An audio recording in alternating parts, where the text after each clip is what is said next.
it is about 6:02. So let us begin. Let's start with roll call. Brian? Brian Finley. Joy Kachuk? Dennis Dupuy. Daryl Henshin. Dennis Unger. All right. The next item is the approval of the agenda. The staff has made a request to move 6A up to after 5A, just because of being more efficient and staff being here.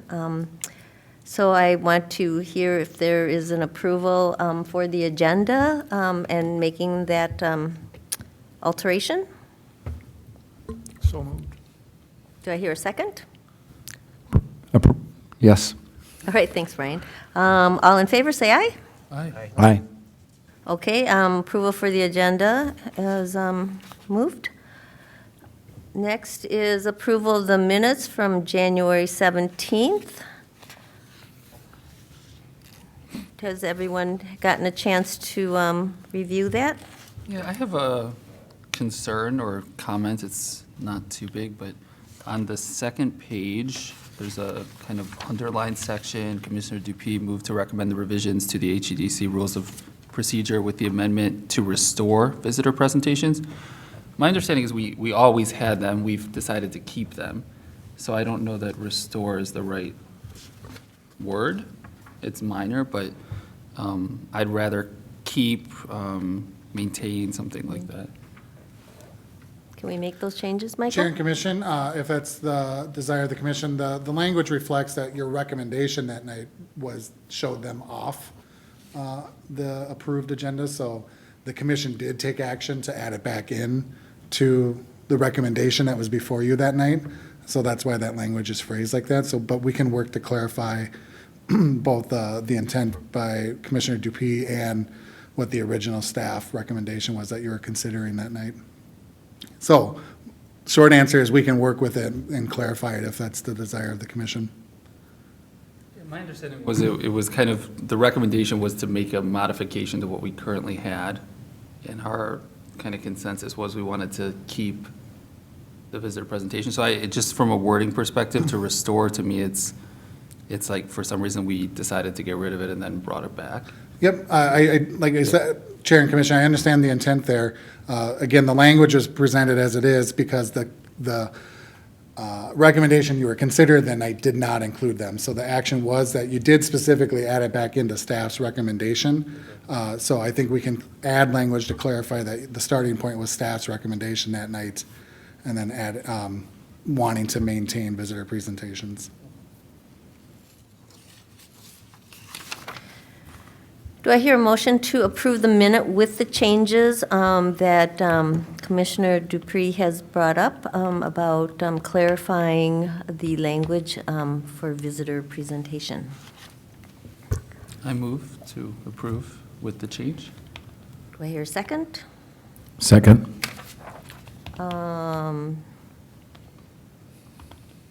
Do I hear an approval from everyone? Aye. Aye. Aye. The ayes have it. Thank you. New business. You want to go ahead, Michael? Sure, Chair and Commission. Mike Funk, who's the Assistant City Manager, is here tonight.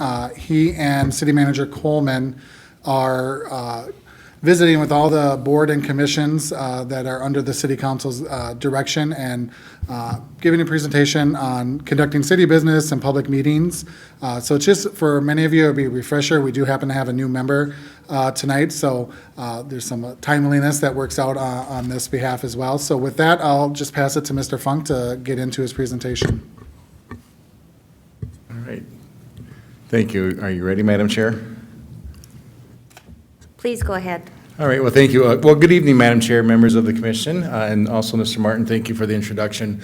Again, my name is Mike Funk. I am the Assistant City Manager, Human Resource Director for the City of Maplewood. I've been with the city for about 4 years, and unfortunately, I have not been in front of your group in that time, so I appreciate the time here this evening to talk about this very exciting gripping topic of open meeting laws. As Mr. Martin indicated, the city manager really wanted to make sure we really met with our commissions and did more of the sharpening of the saw, if you will, on this topic. It's been probably some time since we've talked about open meeting laws and kind of do's and don'ts, and it's really part of our effort on really making sure we're managing risk on the city. And not that we have any concerns about open meeting violations occurring in the city, but we do see from time to time articles and information coming from the League of Minnesota Cities, who happens to be our umbrella organization, that these things happen in city government. And so we want to make sure you have all the information as a commission to make sure you're operating within the spirit and intent of the law, and that everything that we do is transparent and for the public's best interest. So with that, I'm going to ask to have our presentation put up. Now, I should warn you in advance that this is 29 slides, and I only take 3 or 4 minutes no, I don't take 3 or 4 minutes a slide. So we'll try to get through this. Thank you for smiling at that. Well, we'll try to get through this in pretty short order, because again, it's not an exciting topic, so I want to make sure I hit really some of the high points for you as a commission, and talk about, again, some of the things that are applicable to your work here on behalf of the city. So with that, I'm going to go to the presentation. I'm looking up. Do you see it on your screen? Yeah. You see it on your screen, okay. So is that, yeah. So perhaps it's up, just not up on my screen. Is it up on there, isn't it? Okay. Well, I'm going to blindly go at this without being able to see the PowerPoint. Unless you want to go to one slide, then it'll be really straightforward. So again, tonight we're going to talk about the open meeting law. 3 other areas that we'll be discussing is just how technology comes into play with the open meeting law. Also then about how you conduct your business here at your meetings.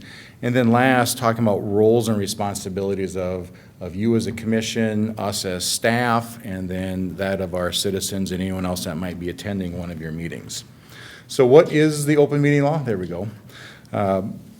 And really, in its simplest form, the state of Minnesota, when they looked at setting up state statute regarding local governments, really wanted to make sure that government is transparent. And I know that sounds like basic, that government ought to be transparent, but there are rules then set up regarding how the public and how we as a government should conduct our meeting. There isn't really a statutory definition regarding what is an open meeting, but there are some principles in play that really define what you as a commission can and can't do when meeting. But at its core, the courts have basically said that a quorum is a majority of your membership, a majority of your members. So for example, here this evening, there are 5 of you. So a quorum would be a majority, so 3 or more of your quorum. Now I know you have, I think, 7 members on your board. Is it 7? Is that correct? I think so, right? 7? So 7, so if you have a quorum of 5, it would be 4 or more would be a quorum if you had 7 members here. So you got to think in terms of the quorum of the members present. As I said, the purpose of the open meeting law is to be transparent, and part of that transparency is that the public has a right to be informed. And so even though these meetings here this evening are live streamed and we record them, that's not required by law, but what is required is that the public has a right to know what you're discussing. And so that's why you have minutes, and you just got through approving minutes, and those minutes serve an important purpose as a matter of public record. So it's good that you go through the scrutiny of those to make sure that they're accurately reflected. It also allows then, when you have these meetings, and because the city goes the extra step of broadcasting these both online, and we have these streaming services available after the fact, that the public then can monitor what you're saying and doing. And so that all of your decisions and discussions are held in a public forum where the public can scrutinize that if they feel they need to scrutinize that. And of course, it gives the public a chance for input. I know, like tonight's agenda, for example, you're talking about rental licensing. So at some point, if the public has an interest in rental licensing, they can look at your agendas. They know when your meetings are published, both when your meeting times, when you're online, and they can observe and watch that. At its basic requirements, as I just mentioned, the public body, you must give advance notice. And we as staff make sure that that happens. There are posting requirements, and so for every meeting that you have, or any commission member, or any commission of the city and that of the city council, we have very strict advertising requirements. So generally, that occurs by staff. You don't have to worry about that, but knowing behind the scenes that staff is meeting statutory responsibilities by providing that notice. We publish that on the website. We put that up, when you walk into City Hall, we have an area where we actually hang paper yet, and so we use notification through a number of different sources. And that allows then, as I've mentioned a couple times, the public to attend.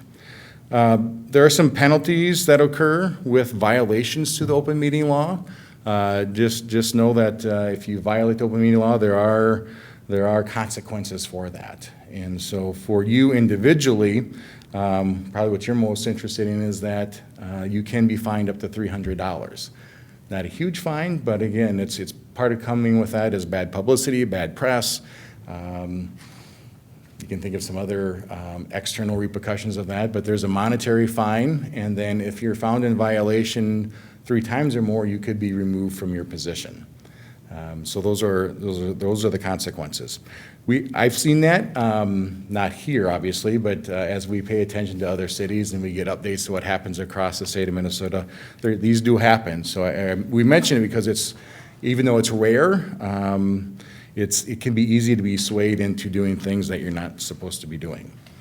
Some of the common questions that come into play is, can you have a closed meeting? So for example, as I mentioned, this is an open meeting. You can go into what's called a closed meeting. There are certain criteria that allow you to close your meeting. And what I mean by close is you can gavel it, we stop the recording, and if there are any of the public present, we can remove the public from the discussion, and you can have what's called a closed meeting. Now, again, there are very limited exceptions to that. Most of it revolves around staffing, so if there are personnel matters, again, which you really don't get involved in. But there are probably the one thing that might come into play for you is land purchases. And so a governing body can go into closed session to talk about strategies and negotiation prices for land purchases or land sales. So if the city were to be selling property, you could do that as well.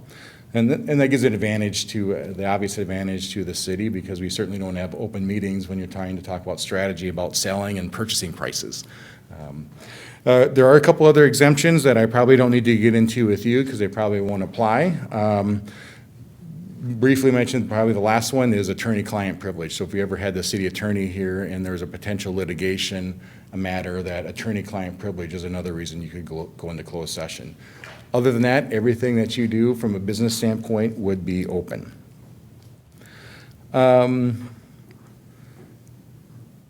Technology. I'm going to skip forward to a couple slides here. So technology. Technology is ever-changing, and we all know that from the lives we live in, probably outside of what you do for the city. The law gets more and more complicated based on how how we utilize emails for the city business, Facebook pages, blogs, Twitters, the MySpaces, you name it, there's an app for everything, and we can communicate through different means, technology means. And so how does the open meeting law apply with technology? And there are rules regarding technology and the way that we use technology, and I'll mainly kind of speak about emails. So for example, where you have to be very careful as a commission, and again, we kind of preach this pretty heavy with the city council, is in that communication, you can have one-on-one communications with each other. So for example, if you get a council or get a packet from staff and perhaps you may want to talk to another commission member about that, you can call them, you could email them, perhaps even text another member of your commission. Where the law becomes very critical is that you can have communications with a quorum of your members. So you can have conversations with one or another, or perhaps a third member, but the minute you start getting into a quorum of conversations by email or even by phone call or text messages, now you start wading into the possible violation of an open meeting law. And the law is designed that way because the law says they want you as a board to make decisions like you are here tonight, to be at the dais in an open setting having conversations. But again, nothing prohibits you from, again, having some one-on-one, one-on-two conversations. The other danger is, I'll use the word serial meeting. And serial meeting is, going back to what I just said, having multiple communications. So for example, if you have Dennis, you have a conversation with Dennis, and the two of you talk, and then now Dennis, you go to Brian, and then you talk, and then you go to Joy, and then maybe Joyce talks to Daryl.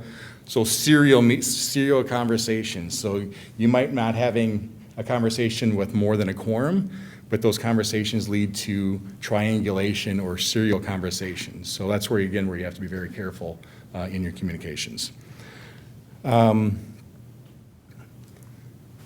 So I'm kind of talking, and I'm not intentionally fast forwarding over slides, but I'm talking through some slides because some of these slides have just a few things on them. Again, this slide talks about less than a quorum, the serial meetings. Also, the bullet point on this slide is that you can be in violation of the open meeting law if the purpose is to avoid a public hearing or if you're reaching agreement behind the scenes. So rather than if an issue is coming forward to you and you're making decisions before the meeting occurs and you have a preconceived notion or conversation with each other about an important topic or any topic that you might be discussing. Another thing that often comes up is before and after meetings. It can be very tempting at times when you adjourn from a meeting and the public leaves, and now there's you're standing around with a quorum of your colleagues and you start talking about, well, how did that go? Did that go well? What do we should do this, or what do we think about that? So you often, when the meeting's over, you should really start to scatter and go home and go back to away from the city business. But there is that temptation to kind of talk amongst yourselves before or after meetings. So again, just want to make sure you're aware that that's frowned upon, and that you want to, again, be aware that your business is always done when the gavel starts and ends the meeting. I should find out. I tend to do this a little bit. I start talking and get ahead of the slide, so I should find out where I'm at here. One thing about this slide is about social gatherings. This comes up in council from time to time where if there's, let's say, a chamber meeting, for example, that's an example the council might say. So there's a chamber meeting and a quorum of the council goes to a meeting. Is that a quorum? Does that need to be posted? And in a general sense, the answer is no. A quorum of you can be present at a meeting. So if you're going to a business or a ribbon cutting ceremony, or you're going to be all at the same location off-site, technically it's not a meeting, but you're all going to be in the same location. You can be all in the same location. You can have a quorum of you in the same location. The caveat to that is you can't talk about the city business. You can't talk about an agenda item. You can't discuss items that affect your role here with the city. So you can be together, you can have coffee together, you can do all of that, but you have to shy away from talking about, again, city business. Could I Yes, ask sir. a question? Yeah, You had stated before, for voting purposes, a quorum is a majority of the members present. correct. Now, when we're in like a social setting, when we talk about quorum, would that be of the total members? So if we get 4 of the 7, it becomes a quorum? So is it a little different definition? Yeah, very good question. So Madam Chair, Commission member, to answer your question, I think to clarify your question, so correct. So here, a quorum would be when we get 3 of the 5. When you're off-site, and what I talked about in terms of you're at a meeting, or you're going to a conference, or you're at a ribbon cutting, you consider a quorum to be 4 of your 7 members. So if 4 of you are at that type of event, again, you'd have to shy away from discussing city business. Okay. Does that help? Yes, Yep, thank you. Thank you. Again, if there's other questions along the way, don't be afraid to jump in. We often say that a best practice, and you're not required to do this, but a best practice would be to have rules. A lot of our commissions have Robert's Rules of Order, have adopted Robert's Rules of Order that kind of guide your discussions in terms of conducting meetings. And I guess without really transitioning, because I want to be aware of the time, transitioning into conducting meetings is having Robert's Rules of Order. But you don't have to have Robert's Rules of Order, but they should kind of fit into your style of how you want to govern yourselves and how you want to conduct business amongst your commission. from my understanding, talk to Mr. Martin, you guys have been meeting for years and things have been going really well, so I don't know that that's an issue with you, but again, we want to make sure that you're aware that you can adopt Robert's rules, and I don't know that have you done that? Maybe I'll look at Mr. Martin. Chair and Commission, so all the commissions are guided by a handbook that Robert's Rules have adopted. So that is the guiding policy of all commissions within the city. Okay. All right, thank you, Mr. Martin. Another thing I want to mention about meetings. So you have an agenda here this evening. I just want to talk about agendas and regular meetings. And so you have regularly scheduled meetings, and on your agenda, you have staff usually prepares an agenda, normally always prepares an agenda for you with a packet. You as a commission are able to modify that agenda at a regular meeting. So for example, if you came here this evening and you wanted to talk about something not on the agenda, you could technically make a change to the agenda up at the beginning and add an item to the agenda.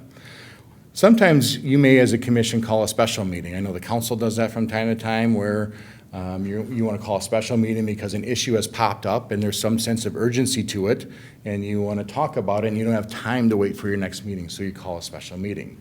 It again is advertised properly, so we properly advertise it, so again the public's aware of it. It's really critical on special meetings that when you set that agenda item, when you call that special meeting, you're declaring that meeting for a specific purpose. In those instances, you are bound by that agenda item only. So when you call that special meeting, if you have one agenda item or two, for example, if you have two agenda items, when you come to that meeting, unlike what I just mentioned for a regular meeting like tonight, you cannot modify that agenda. So you're really bound to what you're setting that meeting up for. And that's the same thing with emergency meetings. That's the other third type of meeting. So you have regular meetings, special meetings, and the third type of meeting is what's called an emergency meeting. Again, that's the advertising requirements are a little bit different, but again, you're coming together for a specific purpose in mind. So that's the second of third thing, the three things I want to discuss this evening. The other is then just kind of roles of everyone. So the roles of yourself, and then roles of staff and other employees, audience members as well. I know you kind of know these, but just to briefly go through the roles. So role of the chair. I know, and some of these are going to seem pretty obvious. One is you're the presider of the meeting. You have the gavel. So you have the ability to keep order, to run the meeting, to call upon your members. As we just mentioned, you have Robert Rules of Orders as part of your process. So it's making sure the communications and your dialogue flows through Robert's Rules of Order. You're able to participate in those conversations as well. But if there are ties, there is no veto power. So the chair does not have any special powers or any individual authority. So the chair is mainly the presider of the meeting and more of the spokesperson for the committee.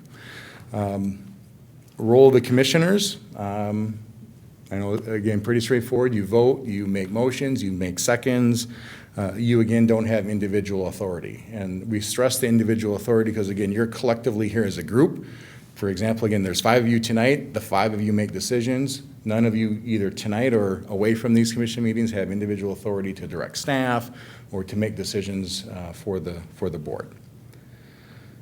Role of staff, we hopefully feel we give you great service in providing a role. For example, with this commission, Mr. Martin and our other staff, we prepare the agendas, we prepare the staff reports, any of the material that's in your packets.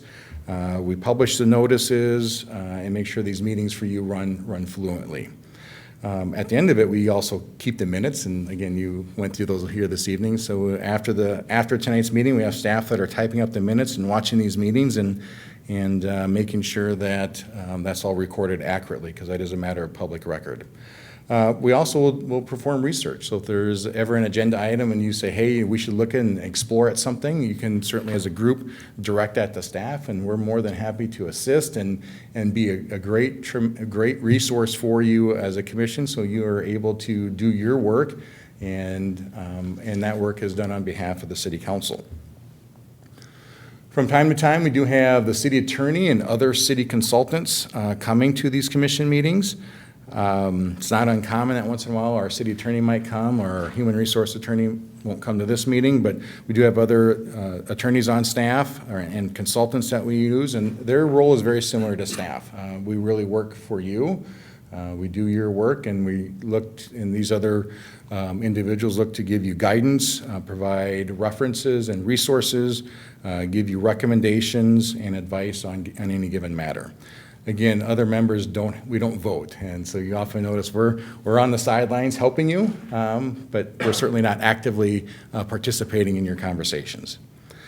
The role of the commission, so your roles, let's see, I think this is meant to be the audience, and so I don't think we have anyone in the audience that are public here this evening, but the role of the public is to listen, right? And sometimes they can be available to come to the podium if there's a public hearing, or if you as a commission want to hear from the public. The public has the ability, you have the ability to give them an opportunity to speak to you. And that again depends on the topic. You can set up time constraints on that. You can really kind of shape how you want the public to be engaged in your meeting. But the role of the audience is not meant to be participatory the entire way. That's your role. Your role is to have those discussions and make recommendations for policy.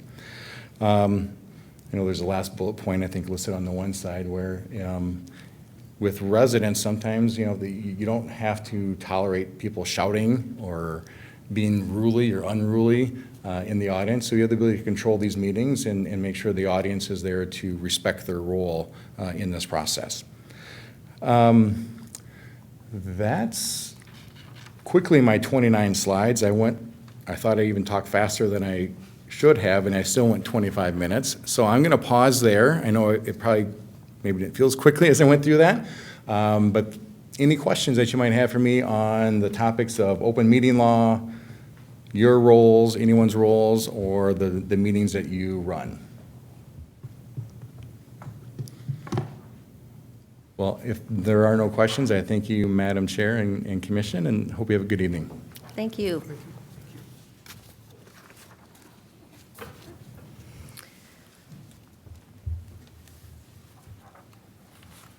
That was quite insightful.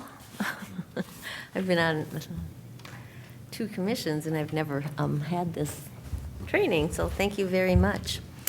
So Michael, is this where we want to now go to the unfinished business of the rental housing licensing program?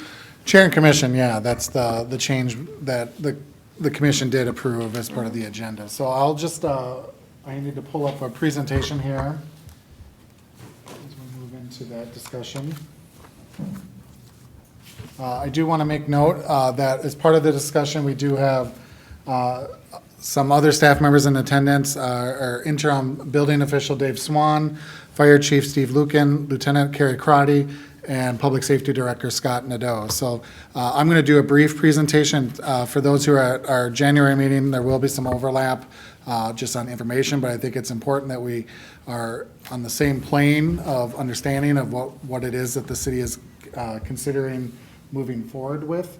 And then I want to, after that presentation, allow our other staff members in attendance to provide some of their viewpoint on what we're trying to achieve with this program, and then have a dialogue between the commission and staff. The end result that we are looking for tonight is to have the commission make a recommendation on the program and elements, if there is support, elements it would like to see moving forward for the city council to consider.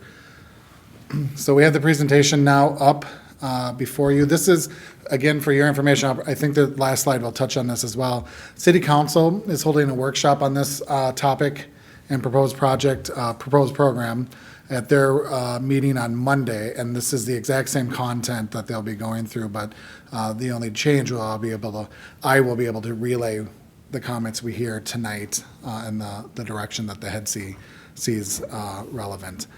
So quickly, again, an overview of the program itself, areas of council direction, and the listening session, so that those 2 areas have guided to how we've gotten to where we are today. Review those program highlights that come from that draft ordinance that was included with your staff report. Management of the program, required staff to support program, and then our crack at a first draft of a fee schedule. So we'll walk through each of those items tonight. Again, why we're here, this is a council directive. Staff was asked to start development of a rental licensing program, and that's why we have gotten to this point. Council also directed us to do engagement, and that's why we had the listening sessions earlier this winter in February and March, and that we're doing further tenant outreach in the next month.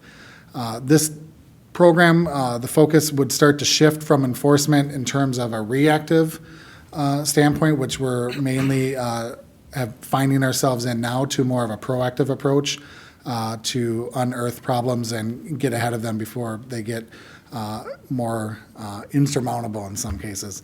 So it sets a minimum standards for buildings and equipment used as housing rentals, ensuring a standard of quality and tenant safety, and provides guidance and education to rental property owners. So I think that's something too that we want to emphasize, that the ordinance is setting up some minimum standards, some requirements, but we're wanting to also have a focus on education for property owners and tenants, that we're not just looking to come in with a hammer on day one, that we're looking at this to develop a partnership between the city staff and the rental community.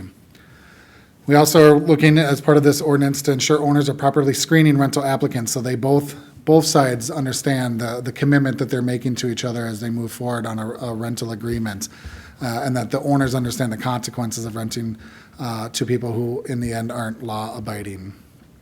So some more elements of an overview. This program would affect any time a housing unit is rented. I know this group talked about some exemptions at our last meeting in January, and those are detailed in the ordinance. Those exemptions include if you're renting to immediate family member, if there's a state license or a county license involved, that they're already going through some inspection requirements. We're not looking to duplicate efforts there. I know in particular something that was brought up in January too was essentially a snowbird exemption. So if you're doing a short-term rental because you're going south for the winter, again, this isn't a program that's looking to hit on those type of rentals or situations more specifically. But the program would work to set minimum standards again for minimum space standards for occupants, minimum safety devices like fire doors, smoke detectors, et cetera. Observe and identify hazardous conditions, and the same as structural insufficiencies. So again, looking to get ahead of problems before they create bigger problems. Structurally, how this would be managed, single families, rentals and buildings with 4 or less units would be inspected by community development. Buildings with 5 or more would be inspected by the fire department. Potential needs, we do know training for staff, as this is a new endeavor for the city. Creation of a rental license application and checklist. I showed you an example with your staff report of what a checklist could look like. And the new city code covering these requirements. Again, that's what you have a draft before you tonight. We also need to manage the system. We are currently installing or implementing a land management system that's right now focused on how we process building permits, but this will also be utilized for managing our a rental licensing program. So it's fortunate from the city's point of view that we're already setting up the infrastructure for this type of program. And we'll get into this more in depth in just a couple of minutes, but to implement, enforce, and sustain program, there would need to be staffing increases in police, fire, and community development. Yep. Community development is typically, you'll see it in the city chair and commission, it's your planning functions, your building inspection functions. In Maplewood, what's unique, what you probably don't see in other community developments, like in Roseville, more other suburban communities, we also then do trash and recycling. We house the health inspector, so restaurant and public pool inspections are all done through community development, and we house the code enforcement arm of the city.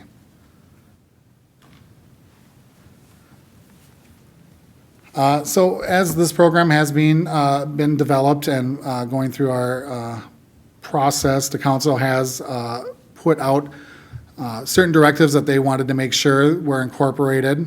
One of those is the cost of operating program versus offering incentives. So what that gets at is the council has asked us to work to create a cost-neutral program. So revenues that are generated by this program are directly linked to the staffing requirements. So want to be clear on this. This is not a venture for the city to make money or a revenue stream. That all revenues that are created from it are to support the program itself. Now, there is a flip side of that, is that the council has also directed staff to create incentives. So if you're a well-performing property or landlord, you don't necessarily perhaps have to have an inspection every year, and that those could be spread out to upwards of 3 years. There is an effect on revenue then if there's fewer inspections. So that's a balancing act that we're working through.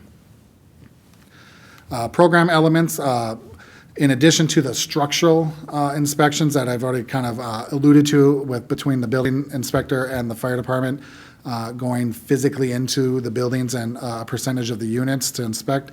There's a public safety component with the background checks, lease requirements, and a crime-free, drug-free lease addendum that we can talk more tonight. So I did reference the listening sessions in February and March. We had more than 80 people attend. These were very informative. The themes that emerged in this engagement process consisted of, again, rewarding, just like the council had asked us to consider, rewarding well-performing properties with fewer inspection, lower fees, focus on safety inspections, keep them reasonable, tenant training and compliance, support for requiring and providing training for landlords, again, that education component. So I think that's something that rang through from landlords saying if this is a program that the city ultimately is going to do, make sure it's supported with that educational component and that feedback, again, working to develop partnerships. Support for more public safety interaction with properties and tenants. So I think you'll see in the staffing requests that will be I'll touch on later, you see that that's part of what we're looking to do with public safety. Dedicating an employee that would work on creating connection points with our rental properties. And then an overarching concern with burdensome regulations. Again, so from a landlord's perspective, a program that they would now have to engage with and follow the requirements. We are looking to do further tenant-specific outreach. This would occur in May. So what we've done is we're sending letters out to a sample of apartment buildings and rental units throughout the city, trying to further engage and get the feedback from tenants within the city.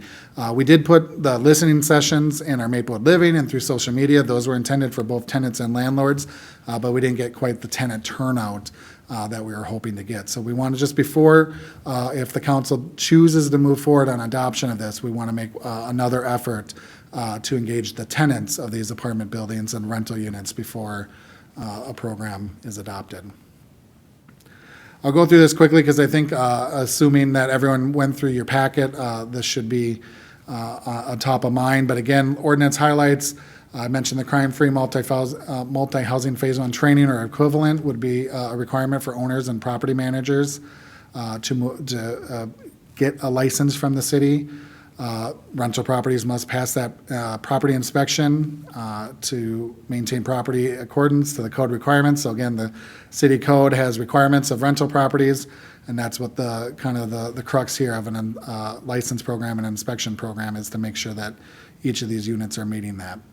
Owners and property managers would be required to screen all potential tenants, and then use a written rental application, conduct criminal background checks and credit history checks, and use a lease, a physical written lease for all tenants. We know that doesn't occur in all of our properties in Maplewood, that there are rental situations that do not have a lease.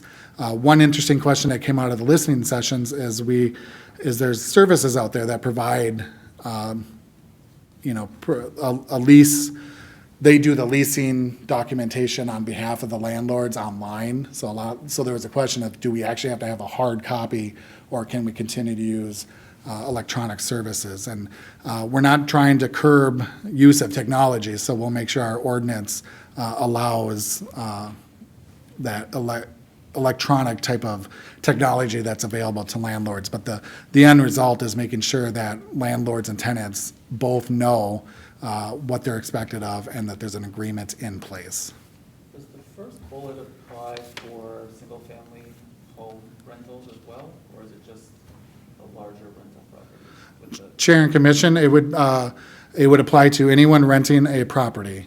And this is informally, but, you know, we've had conversations with lots of other cities about regulations and of single-family versus multifamily, and single-family have just as much, if not more, issues with rental conditions and properties than the multifamily units. So I think we just want to keep that in mind too, is if there was ever a desire or something that staff was directed to look into of treating single-family different from multifamily, that's something we can definitely explore, but it's been our experience, at least from our colleagues in other cities that run these type of programs already, that, you know, it's beneficial to have similar requirements between the two.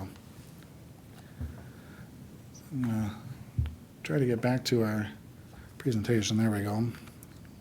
I think we're wrapping up here. This was in your staff report, so I'm just going to highlight it quick, but this is an example of what we'd be moving forward with on an incentivized program for well-performing properties. So you could have 4 different types of licenses with different review periods. So if you're doing well and you barely have any code violations, you're going to only be reviewed every 3 years. If you're having more issues, then the city is going to have to come out more often until you can rectify that and show a history of good performance. The draft ordinance directs the city manager to develop a policy ultimately to be adopted by the city council that would create this inspection schedule. I already mentioned how the inspections would be divided between the 2 areas of community development and the fire department. And then again, another emphasis on that new program owners meeting, quarterly topical meetings, again, trying to emphasize continued education and outreach. This is where we get to the staffing for community development. We'd be looking to hire a full-time housing inspector, which we do not currently have, that would work on the inspection program.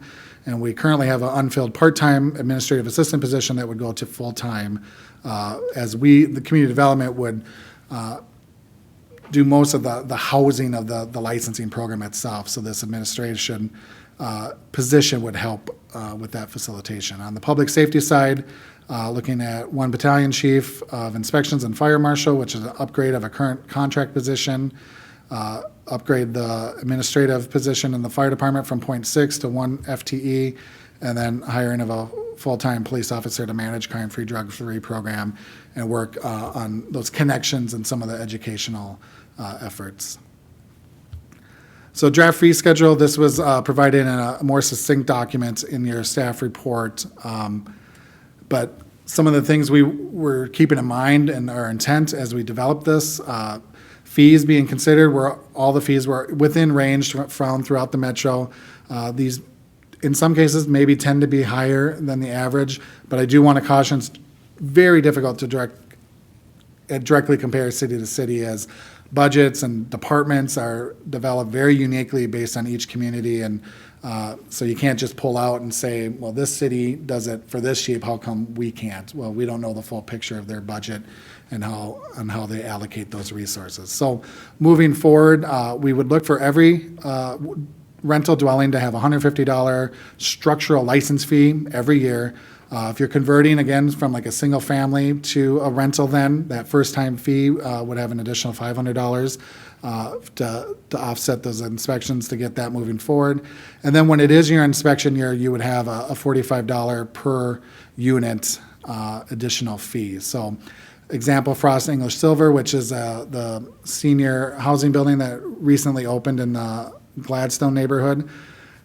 In an inspection year, their fee would be just under $5,000, but for a non-inspection year, it would be $150. So again, you can see that incentive then is built in to make sure your property is maintained. Single-family rentals would have that $195 for inspection, $150 for non-inspection. So again, first crack at presenting a draft fee schedule. We'll also be running it through the city council, who has ultimate responsibility over budgets and revenue generation. We do have it, will be building in, so if there's a failure to register or renew your application, there would be a penalty in doing that. And then if there's reinspection fees and penalties, so again, if you're failing your inspections and city staff is having to make 2, 3, or more trips, that there is going to be some fees behind that as well, because that's an extra cost to the city. And then we also want to make sure that there's an incentive for landlords and property owners to get things fixed quickly. So the review process, I mentioned the listening sessions. We've been before the Head C in January and again tonight. I mentioned the workshop in April and the tenant meetings in May. After those wrap up, we'd be looking to bring this back to council for some final considerations if they want to move forward and adopt it. That will include a public hearing. I should mention with the listening session, we sent notices to all property owners, all rental property owners, including single-family homes that are out for rent. Notices of our listening sessions, we would re-notice those properties again for a public hearing before council. So with that, I think we can open up for discussion. Like I said, we have public safety and building staff here that can probably better augment the discussion on the particulars of the program and the benefits from the staff point of view. So I'll turn that back to the commission. Thank you. Thank you, Michael. Well, I'm glad that you're having another listening session, because I don't think 2 are enough, especially, I don't know how many currently rental units there are in Maplewood, but 80 for a turnout to me is a little low, I'm thinking. So I'm happy to hear that, and I'm also happy that you're reaching out to the tenants. I guess one of the things that the training session, how is that training session going to be done? Is that, it's a formal training session, but who's running that? Sure. Chief, I'm going to lean, or Public Safety Director Nadeau has worked in other communities where they've done this type of program and with some of the training, so I'm going to lean on him to better articulate that answer. Madam Chair, members of the commission, I think that there's a standardized training, and it's transferable from one community to another. One of the things that we run into, and we talked about, you talked about single-family houses that turn into rental, is just that lack of information about how to get a lease, how to do a background check, how to bring in people that aren't going to be disruptive to a neighborhood. And so it's a fairly short standardized training. One of the things that we talked about is if they are able to certify that they'd gone through that training in another community, that would be sufficient. It's not that they have to go through our training. We just want them to be educated enough to be able to be a good, responsible landlord. Does the training have to be done in person, or can it be done online? I believe it's in person. So then it's scheduled so that you hold sessions, like multiple sessions that people can come to, or do you have to like call and schedule it per time, or? Yeah, they're typically scheduled, so that they occur several times within a year. And it's my understanding that you have to go through this training session in order to even rent out the property. So you have to have some kind of certification that you went through the training. I think that the ordinance, as I recall, that the owner or their spouse or their agent would have had to have gone through the training. So it's not obviously just something, sometimes you have a corporation, and so, we need a responsible party that has been through that training. So it could be the caretaker, it could be the building manager, it could be the assistant manager, it could be the owner, but someone within that chain would have to have had that training. And Chair and Commissioner, the website itself escapes me, but there is a website that aggregates all the class sessions that are being held throughout the metro. So as the chief mentioned, you can pick which one you want to go to and then provide evidence that you've gone to that, because most of the programs in the Twin Cities area that have rental licensing have this same requirement. So there are these educational classes occurring at different times of the day, of the week, in different parts of the metro. Okay, I'm glad to hear that it's metro-wide, because I thought it was isolated to, you had to go to a Maplewood training session. Okay. And then one of the things that kind of caught my attention was doing credit checks also.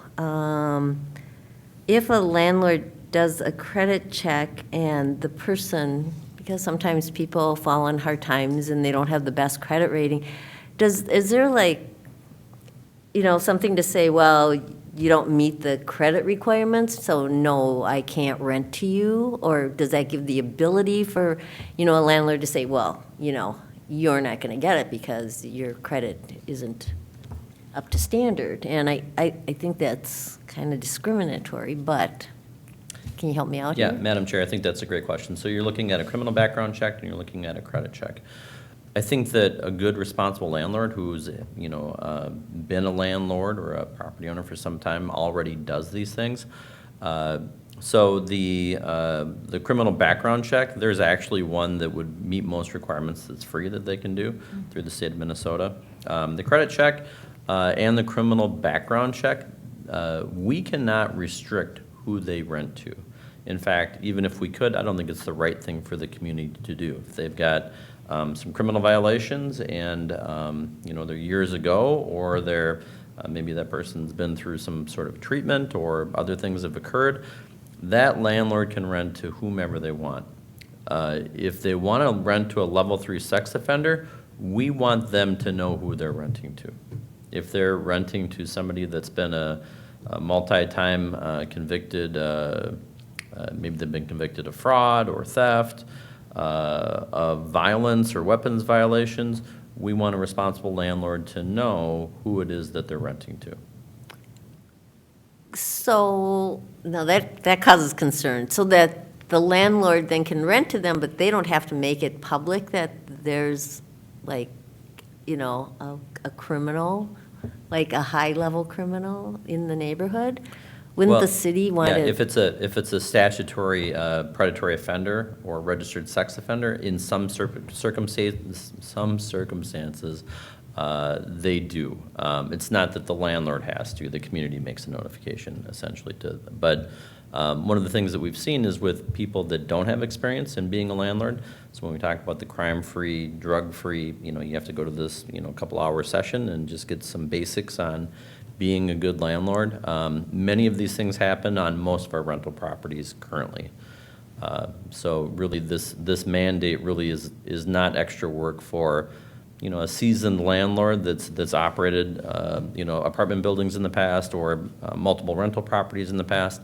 Sometimes what we find is people who I will call the reluctant landlord, and I have been one, where, they had to move to a different community, their house didn't sell right away, or they're upside down in the house, and so they put an ad on Craigslist, and now they've moved people in who end up causing any variety of problems into the neighborhood. So these regulations, again, I think I'm going to say 80 to 90% of the landlords that we would have in this city or that would be in another city are already doing those types of checks. So what's the city's purpose for requiring the landlord to keep those records then, and for a certain period of time afterwards, if it's really, if the city's trying to help the landlord educate themselves, why is a requirement being put on them that they keep those records? Madam Chair and Commissioner Unger, I came from the city of Columbia Heights, and Columbia Heights, I think, did a good job of working with landlords. I think that, this is not something that is intended to be, nor will it be adversarial. But we do want to make sure that the landlords in our community are following the ordinance. And so let's say that the SWAT team goes in with a search warrant and seizes narcotics from a particular apartment in our city, which unfortunately happens. The first thing that we would want to do is go to that apartment manager and ask to see the lease. We would want to make sure that there was a lease in place. We would want to make sure that they had done the background check that had been required. And if they had not done that, then they could be cited for misdemeanor violation for not following the city's rental licensing agreement. So having to do the checks is one thing, but then after the fact, they should be able to substantiate that, yes, we did the required checks that the city has. Just a question, I guess, in your experience, so say did a background check and they rented to someone who had a violent history, and that tenant went on to say assault another tenant, in the development, does that subject that landlord to extra liability for knowing about a potential issue? Have you run into that? Madam Chair, Member Henshin, I would imagine on some level it might. Again, the liability issues that a landlord might have with issues on their property. Again, it's not for the city to tell a landlord who to rent to, but we do want them to be aware of the people that are moving in, right? So I would imagine that, yes, if they knowingly rent to people that may have a propensity for violence, and there's some sort of a shooting or something and a bullet goes through a wall, I would imagine that is a decision, the landlord is taking. From a city standpoint, and certainly from a policing standpoint, though, I think that we want our landlords to look at some of these issues with balance, right? There is people that make mistakes that are then subjected to some sort of a sanction, and then, we want them to reenter society safely and to be good, productive members of our society, so. I think that's what scares me about the whole thing is you can have those situations, and as a landlord, if you're gonna go and protect your behind as best you can. So if you have someone that was at a violent situation happen, you're not going to give them the benefit of the doubt. If you have to have on record a background check that might show something like that, you're going to say, you're out, I'm moving on. So I think it's going to have a discriminatory impact against a lot of people, intentionally or otherwise. And I was going to follow up that too. Has that carried over to the city too? Has the city been subject to liability for having knowledge? I think this is going to be imputed to the city that their tenants are hiring, or their landlords in this area hired, not necessarily level 3, that's public, but some violent criminal. Have you seen that happen where someone's tried to assert liability against the city for for a landlord situation like that, where a violent action happened? Madam Chair, Mr. Unger, I think that, yes, the landlord should know who they're renting to, and they should make, informed decisions on the people that they're bringing into a rental community or into a neighborhood. I've not seen where a city's been held responsible for the decisions of a landlord, and frankly, I think that would probably, if they were ever served a suit, I think it would be put out in summary judgment. I don't know how they would hold the city accountable for the actions of a landlord. Well, this Commissioner Finley, the city wouldn't know. The city's requiring the landlord to know, but the landlord doesn't pass the information, right? I mean, the landlord doesn't pass the criminal background check information to the city. No, they're open and accessible to the city. So whether the city looks at it or not, they have the right to do it. So I think it would be imputed to the city, whatever report their landlords have. Mr. Unger, I think that, the city has its, in the course of a criminal investigation, the police department can do its own background investigation, right? The only reason for us to see if a landlord has some sort of a background check on file is to verify that they follow the ordinance.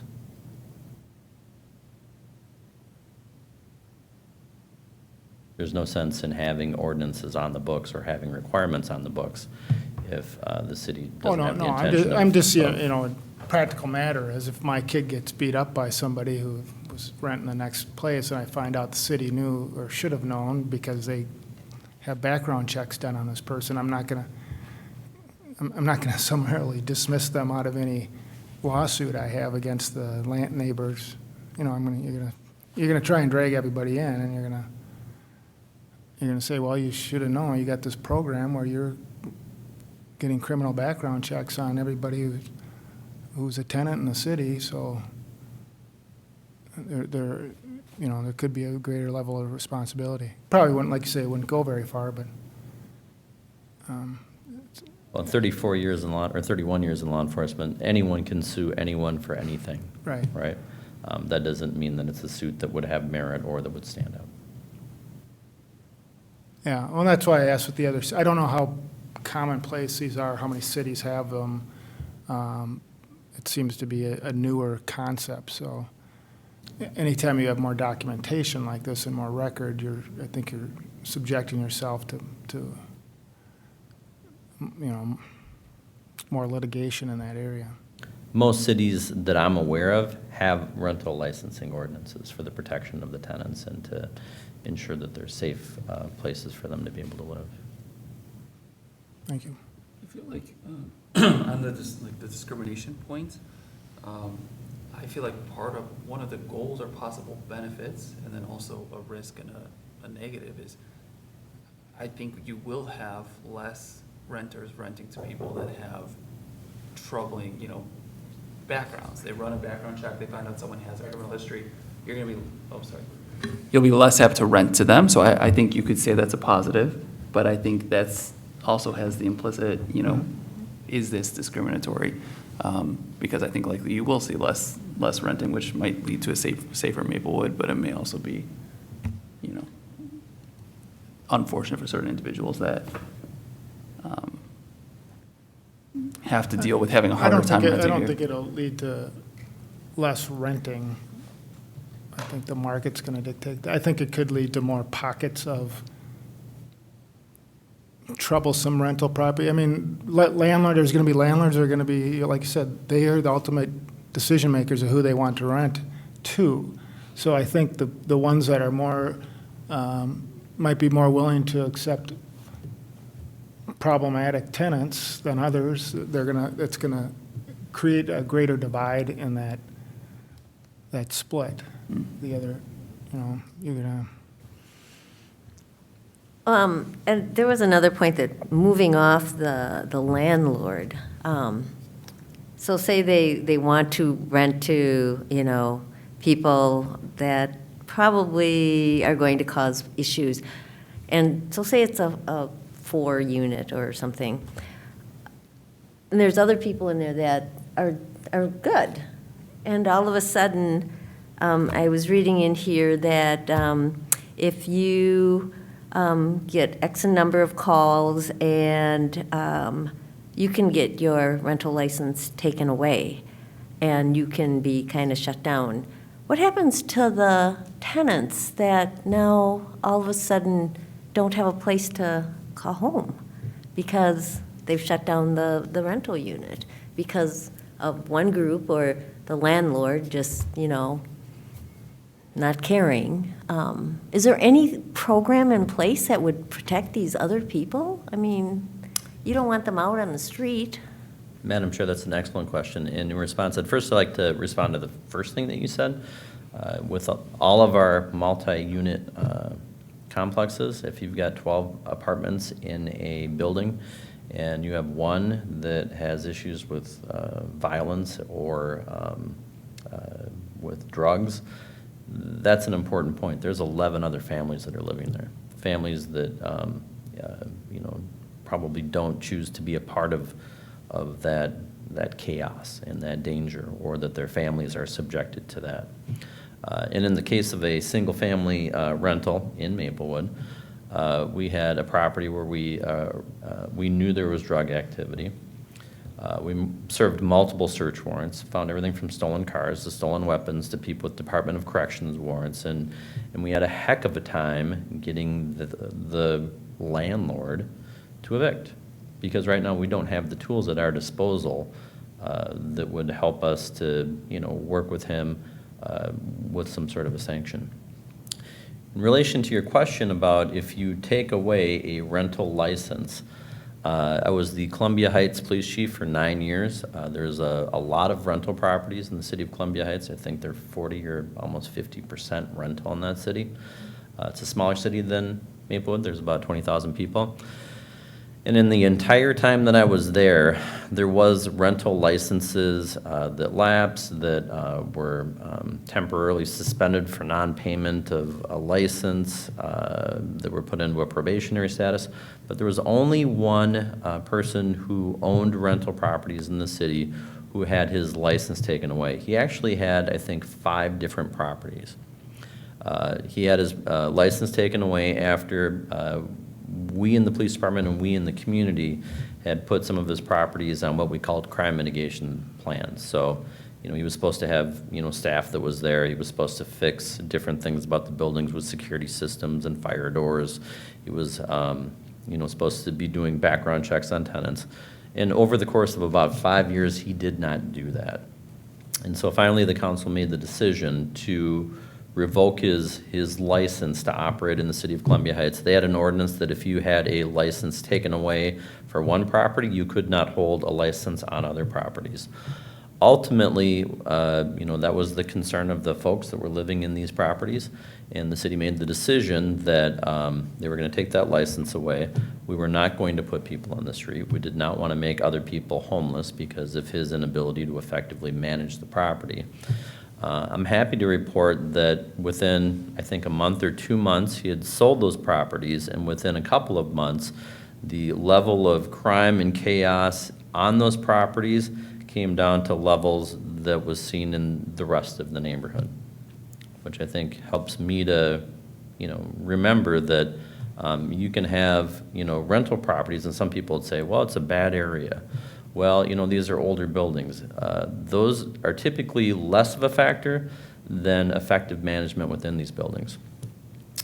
To build on to that one last point, before I came here today, I looked at our weekly crime summary report. And this is really a look at what types of crimes did we have in Maplewood last week. Was it auto theft? Was it theft? Where are these crimes being committed? And then we look at where were the hot spots. 6 of the 8 hot spots were rental communities. Unfortunately, most of them, I didn't do a dollar for dollar comparison. Of the 6, I can tell you that I looked at the names, I just want to shake my head. Probably 4 or 5 of them were there last week. Probably 4 or 5 will be there next week. So with all of the rental properties that we have in the city of Maplewood, there is a handful that we struggle with because we don't have a lot of tools in our toolbox to be able to more effectively work with them. Do you think this gives you the tools? I think this is a tool. I don't think that there's any one thing that always gets you where you want to go. One of the things that Mr. Martin talked about was inspections. Again, having been in this business for a long time, I've been in homes that were rentals that had people in a converted garage space. It's not code. People shouldn't live like that. Living in basements that didn't have egress windows, that shouldn't be allowed. I talked about the neighborhood concern that we just addressed, and one of the council members in the city came to me today and talked about how ecstatic the neighbors were that finally we were able to get this particular, really it was one person that brought around a lot of people. They were ecstatic that this person was evicted, and my only response to her was, I'm sorry that took 4 or 5 months, that everyone in this neighborhood had to live with that level of chaos. Many of their cars broken into, seeing the constant police activity. They should not have had to live with that type of chaos in the neighborhood for the fact that we had an irresponsible landlord. So, it's certainly not a magic bullet, but it does give the city some ability. Yeah, you raised a point that I think about with this is you got that pocket, you often have the pockets of tough areas, and someone mentioned that in one of their comments too about, is this an overreaction, this whole program, and you've seen so the cost benefit probably it's going to take a lot of staffing, and you're always going to be understaffed, and there's a lot of policy, there's a lot that goes into managing it. Just reading this, it's going to take a lot of staffing, so it's a huge program, and what we really want to get at is that 6-8% of these bad landlords. So is it a cost-effective tool when you factor in all the other? I mean, you get a lot of other controls, and you get some foresight on what could be an issue down the road, or where it might be, and where there's things that need to be fixed. But Commissioner Unger, I would agree with you. I don't know that it's 68%. I think we probably as a community, need to make sure that we're going into these buildings and making sure that they're safe code-wise and all of that other stuff. But let's say that it's 15% that are the problem. That's the same, I would say that we license a lot of things in the city. We license alcohol sales. We license tobacco sales. We license massage parlors, right? Probably, 5 to 7% of the places selling liquor sell it irresponsibly, yet we license it so that we have the ability to withdraw that license and, potentially do that. The report probably doesn't talk as much about some of, the conversations that we had as staff in working with our elected officials about what we really seek here is partnership with the people that own rental properties in our city. That's why we're talking about the trainings, where you have a judge come in and talk about what they look for in an eviction process, or we have people come in and talk to them from HUD about what a HUD inspection looks like and that type of thing. We have Section 8 folks that come in and talk to them about, you should consider having a Section 8 property because here are the benefits of renting to folks that live in Section 8. And so, it's a much more cooperative and collaborative process. When Mr. Martin referenced the police officer whose full-time responsibility it would be to go to these rental properties and work with the managers, there is oftentimes a pretty big information gap between what goes on their properties and the things that they even know occur in their properties. So our response right now with some of these properties is to just take an officer who's in between calls and, hey, can you go talk to this person, right? And they'll bring a printout of the last, week's calls. That obviously is not optimal. What we would love is to have a relationship between city staff and an apartment manager to say, hey, listen, we were back at 104. There was another incidence of drug use. There was another fight in your courtyard. We identified these 2 adults that were both intoxicated, right? What we seek in these rental communities really is just problem solving and partnership so that we can have a better, safer experience for the people that live there. It's not, again, us just trying to put policy and statute or ordinance on top of them. It's really a process where we're seeking to partner, but we've got some incentive for them to partner at the same time.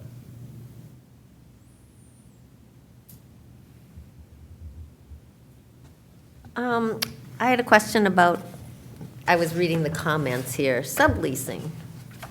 So you're renting out your property, but somebody else comes in and, is going to rent it or sublease it. How does that play into this? Because now, the landlord probably isn't involved. There's no background check. How does that information get passed on? Because what if this sublease now is a problem?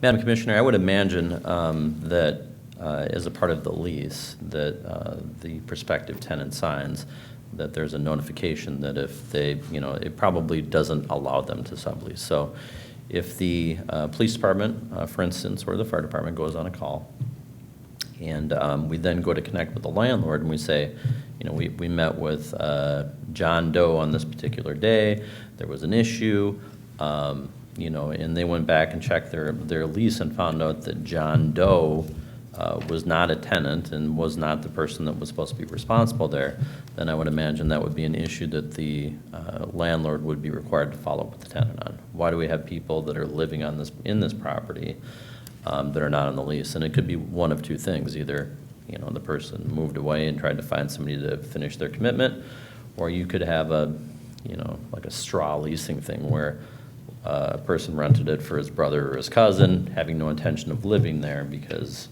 the person who was living there would not have been rented to otherwise. So then is that in violation so that then now the landlord can get their license taken away? I would say that, obviously, we're only going to hold a landlord accountable to the things that they should reasonably know. Mm-hmm. So if the ordinance required that people that lived on the property be subject to being a part of the lease. We would want that landlord at that point to move forward with either getting that person on the lease or with following up with the person that rented the apartment so that, that person returned or there was some sort of an eviction. Well, I think this is very informational. So when we were reading the comments, we saw some negatives. Are these the only comments that came from those listening sessions? Chair and Commission, so some of them were submitted at the listening session, some were mailed in to us, but yeah, that's a summary of the comments that, or it's not a summary, it's exhaustive of all the comments we received. Were they like even keel, or were there more negative comments, especially when it comes to like the single family homes that now, are starting to kind of pop up, and, people that are getting on in age are thinking, well, maybe we can, make a little. Sure. Well, Chair and Commission, all the comments are in your packet, so you can make judgments yourself, but I think from the staff perspective, and I know Chief Lucan and I have talked about this, when the city has considered a program like this in past years, the pushback was a lot greater than we're receiving in this phase. I wouldn't even consider the pushback that great here. I think it's some measured comments that we received at the listening session. I think actually from our perspective, the March one in particular was well attended based on what we were expecting. And, no landlord is going to come to that asking to be regulated. But I think it was a productive conversation about, okay, if you do this, here are some things that we'd like to see. I do think what's changed from the city's perspective in the past when they've considered this program to now is that, as the chief mentioned, there's a lot of communities that do this. I believe we're the only Ramsey County community that doesn't have a rental program. So for landlords that have multiple properties throughout the Twin Cities, this is a standard operation of business for them. It's not that unique for rental in the Twin Cities. But we want to make sure that if we're going to implement a program in this city, that it meets our needs, and like the chief has focused on several times, it's creating a partnership between the property owners and the city. It's not just a one-way regulation stream. And Madam Chair, if I can build on to that, I guess what I heard, and first of all, to agree with Mr. Martin, who wants more regulation and cost, right? So you get that. But the landlords that were at the meeting were typically landlords that operate in different cities. And so we got a lot of feedback on cities that they thought did a good job. We got some feedback on cities that they thought were overreaching. I believe there was one city that requires landlords to provide voter registration information. And they felt like that was governmental overreach. And so there was a lot of those types of dialogues that were occurring. But I think that they understood that, when you're renting a home, it's a business, and you have an obligation to do certain things in order to bring value to the community. This is Commissioner Finley. I had a question about that single-family home where the $500 fee. I didn't quite understand that.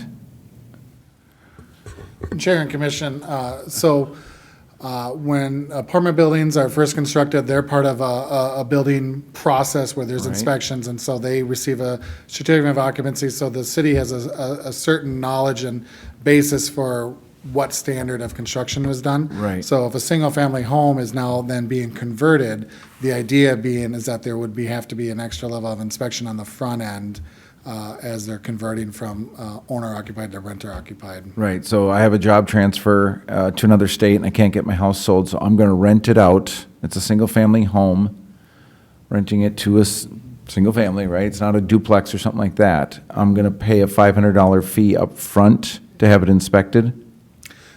Chair and Commission, that's part of the draft fee schedule, correct, yeah. In addition to the ongoing licensing fees. No, it's just, if that's a particular contention, we'd want to hear from the commission as we move forward, and that's something that we can ask the city council then to consider as well. Strikes me as excessive. Mr. Martin, didn't I read that was inclusive of the rental license and inspection fees? Chair and Commission, yeah, that would be the intention moving forward. So if that wasn't clear, that, for that first round. Right. it So wouldn't be- I think that the extra fee was $200 or $300, because the $150 fee plus the inspection fee would have been included in that $500.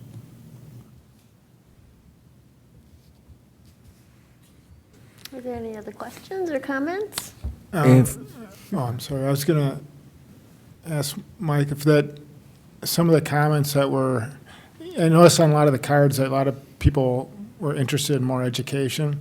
And my thought was that was coming from the guy that leaves town or the couple that they're, moving into a senior center and their homes are annuity, so they're gonna rent it out. And they're concerned about all the regulations and they don't know about them, that those are the folks that are looking for the educational component. So I think that's what I see a lot of in my world is a lot of people are becoming landlords that never were in the business before, and it's the one home, it's their home or something, which is an exemption I'd like to see considered greater. The people that would have one or three or fewer units in the city, but I think those people do need the educational component because it's, you guys see it all the time with the code compliance requirements and all the other requirements that it takes to be an effective landlord. Yeah, Commissioner Finley, I'd like to echo that. I think, I'm not really excited about this, but I am very supportive of a informational packet for those that do want to do it right. I have a question. I mean, to me, a lot of this is coming out of giving another tool, another arrow in your quiver. Sorry, I'm forgetting anyways, when I take a step back, I mean, this one comment makes me think, okay, so if it's a single-family home and it's the owner that's causing the problem, it's not a rental property. It's just the person that owns a house is living there, and they're the ones that are causing the problem, and the police are coming out all the time. To me, that's the issue, whether it's a renter or not. The issue is how do we address the fact that we've got a person not playing well in the sandbox with others. To me, this just doesn't strike, if that's the driving force of this intention of this just seems like a blunt instrument for a specific situation. You're dragging in the majority of single-family homeowners are good, the majority of renters, whether it's single-family, quad, duplex, whatever, are good. And we're using this tool that's going to encompass a lot of people. There's no exceptions where if you rent out to a family member, if grandma and grandpa move into assisted living, don't want to sell the house yet, and they rent it out to their granddaughter, they're going to have to comply to this, right? There's no exemptions for family? No, Chair and Commission, I did mention that would be exempted. Okay, I'm sorry. I heard you say family, and okay, apologize, misunderstood. I still feel that way, though, that I guess, I'm all in favor of giving you tools, by all means.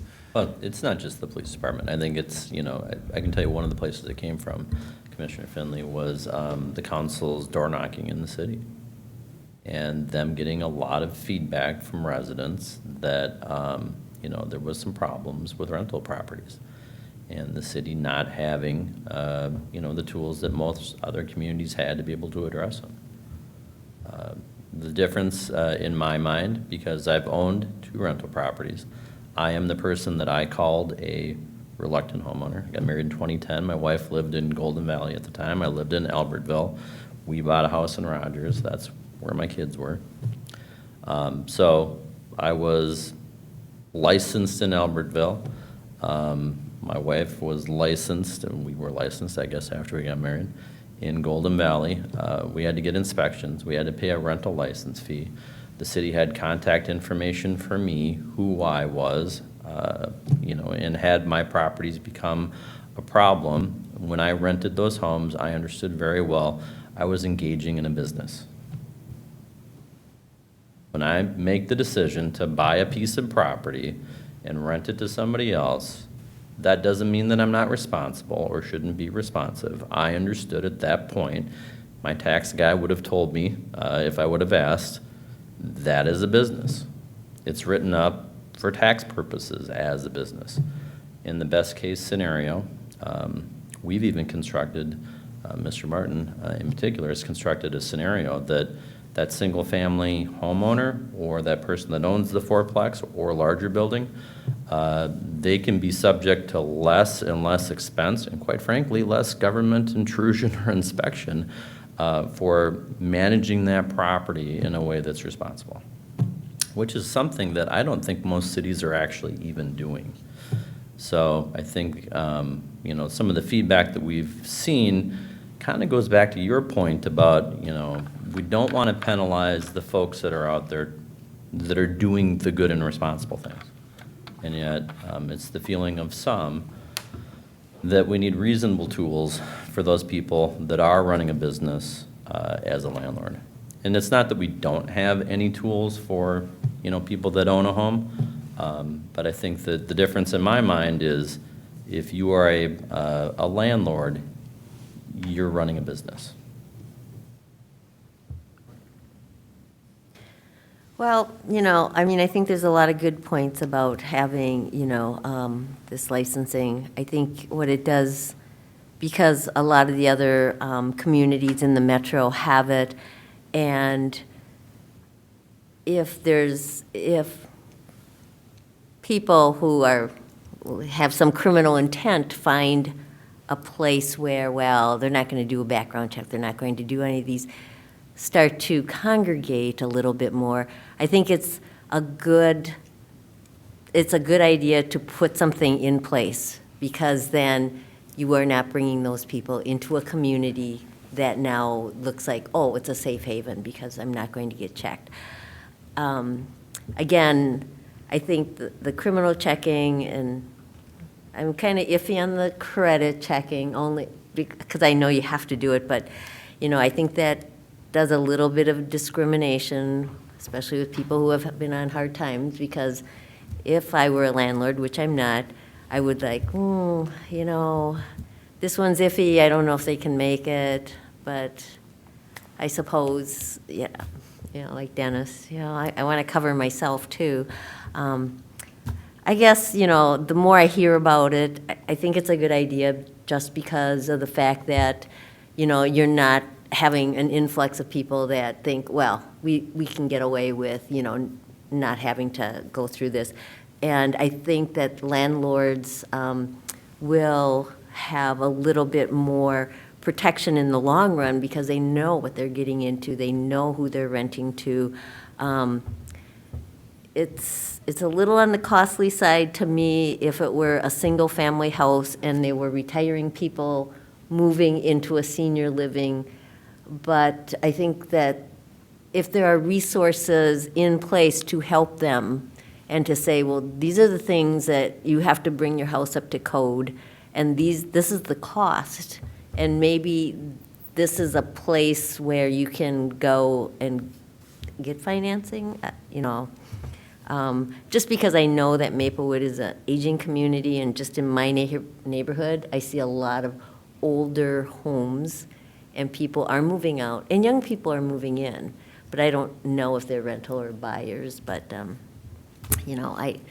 I don't know if there's an exemption for like those single-family homes where I have to pay $500 and I have to keep paying $500 and, for conversion and things. Has there been any exploring into the possibility of phasing this in? I guess, where it starts off with the fourplexes and larger? And then Yeah, Commissioner, Kind sorry. Sorry, just after a year or two saying, okay, where are we at? How did this go now that we've done this? And with the intent, maybe we do go to single-family home, but, instead of just doing it all at once. Chair and Commission, a couple different ways to approach that. There will have to be a way to phase the program in because we won't be able to inspect every property and every unit throughout the city on day one or within year one. So we know that, if we're looking towards a mid-year adoption, if this does go forward, from a staff perspective, we're taking at least the next second half of the year implementing the program, getting it structurally set up, and then creating a way to phase in starting in 2020. Is it by unit type? Is it by neighborhood? Or, so those are kind of details that we're looking to ultimately figure out, because it just, from a physical standpoint, it has to be phased in. If I can, Commissioner, the fire chief encouraged me to remind you guys too, you always see these news stories, right, where you have a building without heat. You have a building that doesn't have hot water. You've got mold issues, right? It's a tenant protection as well. This isn't, again, an adversarial thing between the city and the landlord or the city and the tenant. It's just trying to make sure that we've got acceptable standards for anybody that lives in our city. You shouldn't have to live in a place that's not safe or up to code just because you're economically challenged.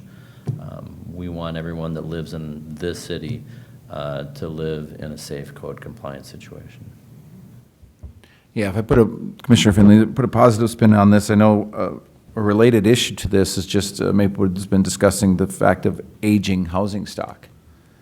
And this can be beneficial in the sense that you do have a building inspector coming in. And it can be, I'm not naive and realize it doesn't always go this way, but it can be a positive interaction. It can be a positive discussion between homeowner and building inspector to say, hey, did you know this was even happening? There are situations people just simply didn't know. Or maybe in the dialogue they knew, but they don't know how to finance it, and maybe the city inspector is aware of programs that are out there to help a lower income person. So, I mean, there can be some really positives that can come out of this. I agree, Commissioner. In fact, in the two homes that I was required to make changes in both of them. One was for a deck opening that was not accessible by some people. There was other changes with making sure that fire extinguishers were where they were supposed to be, a carbon monoxide detector that additionally had to be installed, and so even with the best landlords, I think that sometimes there's things that they can kind of pick up through that process. Are there any other questions? I had one. Is there, I don't even know what insurance is, but is there any requirement in here that landlords be insured? I'm not quite sure what kind of insurance. Chair and Commission, no, there's no language within this draft ordinance about insurance requirements that the city would be mandating. All right. So it looks like what this commission needs to do is to make a recommendation to the city council. Is that right, Mike? Correct, yep. So are we good with the discussion, and do we want to move this? Any language, or? And Chair and Commission, as you're considering what type of motion to move forward with, if you wanted to get granular and you knew specifically this line, I'd like it amended to say this, or if it's more as what Commissioner Finley was getting at, we'd just like to strike this type of fee for this type of use. If you make a motion in that manner, we'll make sure it's reflected to the council appropriately, and then the ordinance could withstand it as well. So whatever is the pleasure of the commission, I just want to make sure it's known that you don't necessarily have to wordsmith anything tonight. Could we express concern with the $500 fee and look towards considering maybe other options for single family? Well, there's minutes being taken, so it's already, in that sense, Yeah. being communicated. Yeah. So I'm fine with passing it because I know it's going to city council. We aren't the final say here. They're going to be incorporating our feedback as well as many others. I trust them. trust them to,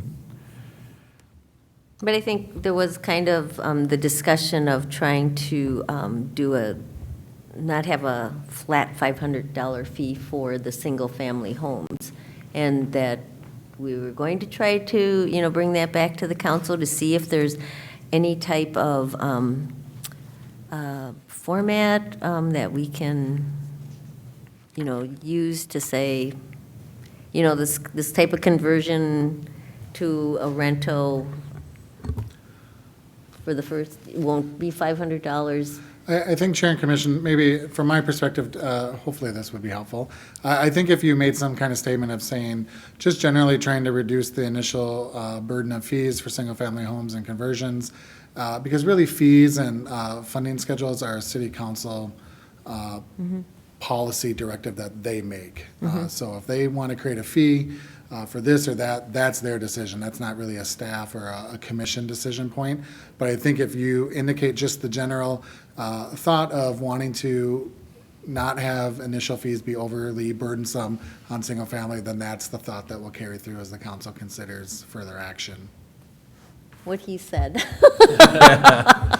I don't know if I can repeat all that. So whatever Mike just said, that's what we want to. So you said they do have the discussion on the financial. Chair and Commission, yeah, big picture, the council is the sole entity that decides budgets and revenues and The ultimate. fiscal impact statement here says there is none, which is kind of hard to. Well, Chair and Commission, no, I think I was clear in the discussion that initially this program, the directive was create a cost-neutral program. Right. So that's what we're working towards. Now, we know if there's impacts of trying to reduce number of inspections to incentivize property owners, what staff's responsibility is to make sure that the council knows and understands that has a fiscal impact. So then council has to make that decision ultimately, are they okay with that? Or do they need to figure out another pathway? So that's not necessarily, I don't think the commission has to get bogged down in necessarily that type of. No, but I think it gives some background to I'm sure the 500's not arbitrary. That's part of the cost. right, The to impact get to that's revenue needed neutral. to get the revenue to hire the inspectors and the police officer. Yep. So it's, Chair and Commission, Right. I think big picture, what I think just to help the conversation is that the fees that were presented tonight are what we are moving forward at this point with, but ultimately the city council will have to, as the presentation mentioned, there will be a policy that the manager develops and the council will then again adopt that will become part of the fee schedule. So until we know the final elements of the program, some of those fee schedule elements will have to be somewhat fluid. But this is our best guess at this point of where we're thinking we can go. right. But, I mean, it's great that we say, yeah, we'd like you to not charge as much, but it's not that simple. That number has Yeah. a, But in theory, then they could charge multifamily units more. I mean, there's ways they can right, balance. yeah. Okay, do I hear a motion to move forward with this licensing, the rental housing licensing program? I so move. Do I hear a second? Second. All in favor, say aye. Aye. The motion passed, and I'd like to thank city staff for being here and providing the additional information and answering all our questions. I do feel a lot better about, this whole program at this point. I was a little concerned coming into it, but I can see the benefits, so thank you. All right, Michael, do we want to move on?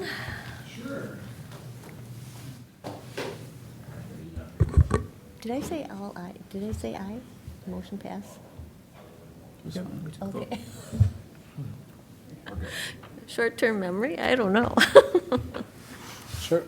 Chair and Commission, the next item on your agenda is an update on the agreement between the Maplewood Area Economic Development Authority and the Larkin Dance Studio. So this is an informational item, as it has been for the last few years. This will actually be the last year that it's required to come before you for an update.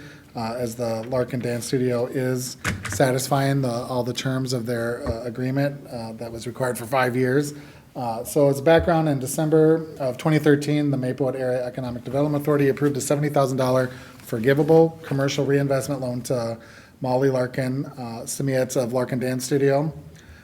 This loan, as I mentioned, was constructed to be forgivable with certain deal points.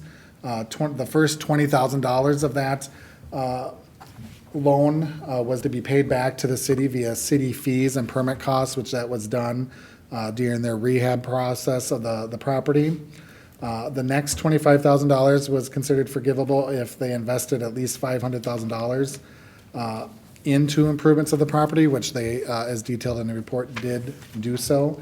And then the remaining $25,000 was forgiven, or will be forgiven, at the conclusion of this meeting tonight, because of their maintaining of FTE requirements. So Larkin was required to create 4 new FTEs and maintain at least 10 FTEs for the commercial building for a period of 5 years. And the financial report that was submitted with the staff report before you tonight indicates that they have done so for that. So they have satisfied all the city requirements and moving forward are not required to do any annual reporting with the city. And lastly, I just like to mention, because I know in previous years, for those who weren't on the commission, the sign had always been a point of contention because it took them a while to convert their sign to actually say Larkin on it. So just, that does say Larkin now, and the site is kept in good condition and no outstanding code issues. So with that, there's nothing for the commission to make a motion on tonight, but staff can stand for any questions that the commission may have. I was just wondering, have we done any more of these? No, Loan Chair grants? and Commission, we have not done a similar type of loan like this. Big picture, I think what this commission could be keeping in mind is the city has hired a new community development director, and this director will exclusively work with our department, which has not been the case. Maplewood has not had an exclusive community development director since pre-2000. So it's been many, many years where a director has been split amongst other duties. And why I relay that is I think that as a department, this group, I think, will specifically probably work more in depth with that director and have the ability to do potentially more things. So we'll be looking at programs like that. I know in earnest, we've looked at revolving loan programs, facade improvement programs, and for various reasons, even Commissioner Makeup at the time didn't want to move forward with it. So I think those are some issues that we'll bring back to the table and have further discussions on as we're kind of getting better geared up to approach economic development than we have in the past. Well, I think that this is a good example of where that loan did a lot for the community because, you know, these people, this business really could have moved out of Maplewood, and I think they made good use of a building that was vacant. They, you know, have a really thriving business, and, you know, they do a lot of good for, you know, bringing in the dancers and just, you know, giving them a passion to you know, have something to go to, so. Yeah, agreed. Thank you.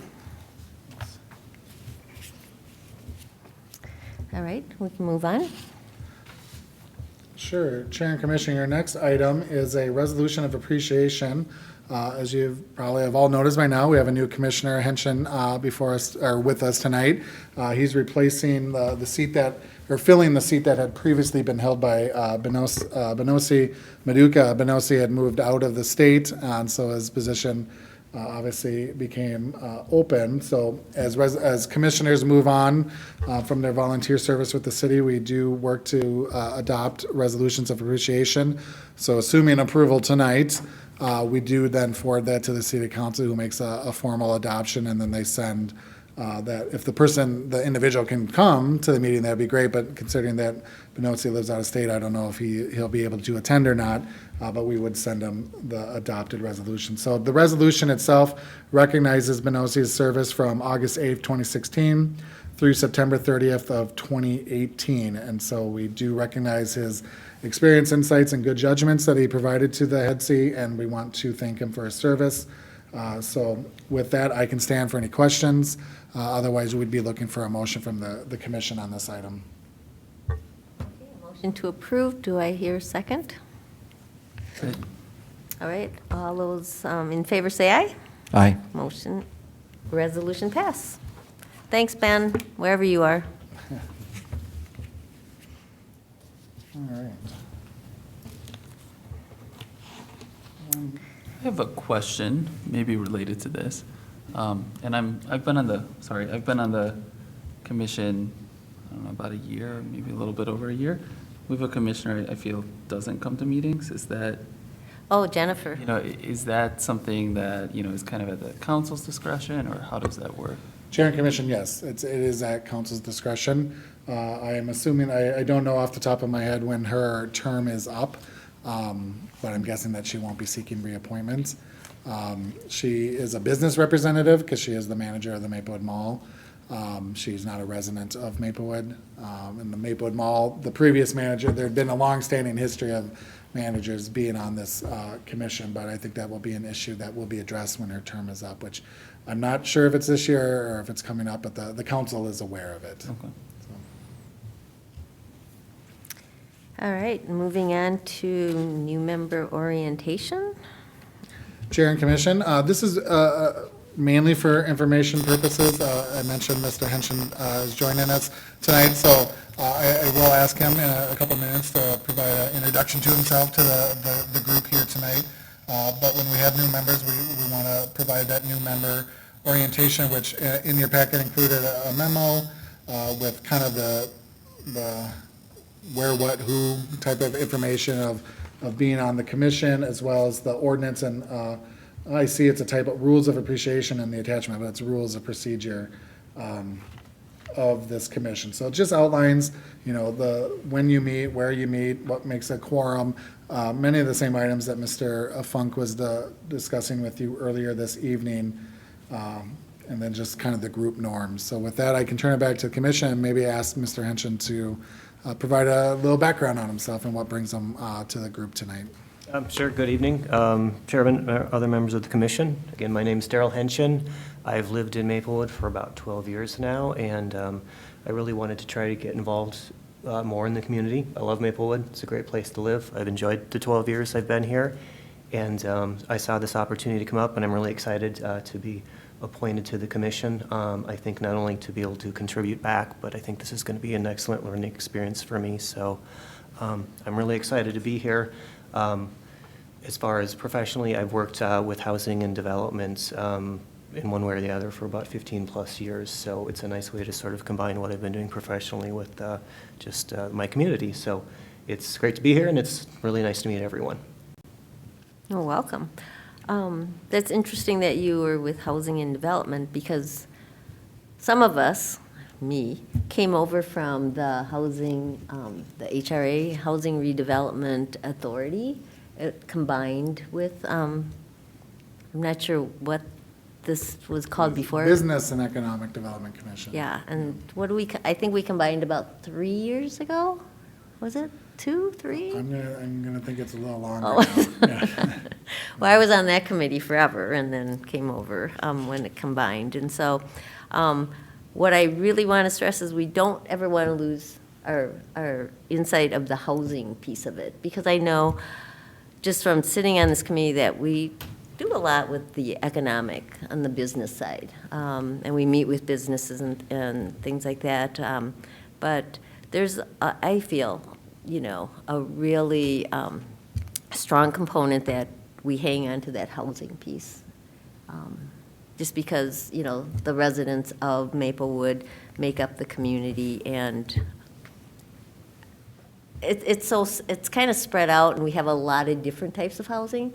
Like my neighborhood is a very old, part of Maplewood. It's the Gladstone, and so, aged housing and lots of opportunity for new families to move in, but us older folks have to, fix our houses up and kind of get it going. And then you look at the north end where there's a lot of, the bigger complexes going up and things like that. And just trying to make sure that, we have the infrastructure to have a walkable community, have a viable shopping area, have, enough for, it's a very diverse community that we have here. So I welcome you. I welcome your, new insights and fresh blood.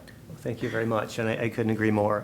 As I said, I don't think you can have a community without decent, safe, and affordable housing, so that's really at the core, I think, of any community, and it's kind of the most important building block. So I agree. Thank you. All right, moving on.